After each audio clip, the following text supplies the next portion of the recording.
نگراں صوبائی وزیر اطلاعات جان اچکزئی نے اپنے بیان میں کہا ہے کہ لانگ مارچ اور احتجاج کے ذریعے ریاستی اقدامات کو ٹھیس نہیں پہنچائی جا سکتی۔ انہوں نے لانگ مارچ کے حوالے سے تبصرے کرتے ہوئے کہا ہے کہ دھرنے کے شرکا بلوچ خواتین اور بچوں کا استعمال کر کے اس لانگ مارچ کے ذریعے ایک دہشت گرد کے لیے احتجاج پر نکل کر پوری ریاست کو بلیک میل کرنا چاہتے تھے، مگر کوئٹہ شہر نے اس دھرنے میں شامل نہ ہو کر ان کے ارادے خاک میں ملا دیے۔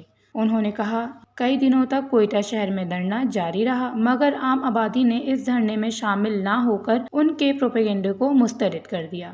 انہوں نے کہا، لانگ مارچ کچھ دن تک کوئٹہ کے اہم ترین بلوچ علاقے سریاب روڈ پر بیٹھا۔ سریاب روڈ پر بلوچ قوم کی لاکھوں کی آبادی ہے، اس کے باوجود اس دھرنے میں بس گنتی کے کچھ لوگ شامل ہوئے۔ تعداد بڑھانے کے لیے انہوں نے پاکستان دشمن تنظیم پی ٹی ایم سے مدد مانگی، مگر پی ٹی ایم کے تمام کارکنان بھی اس دھرنے کو کامیاب نہ بنا سکے۔ ان کا کہنا تھا کہ عوام کو معلوم ہونا چاہیے کہ ملک کی سلامتی و بقا ہم سب کی اولین ترجیح ہے۔ وش نیوز، کوئٹہ، بلوچستان۔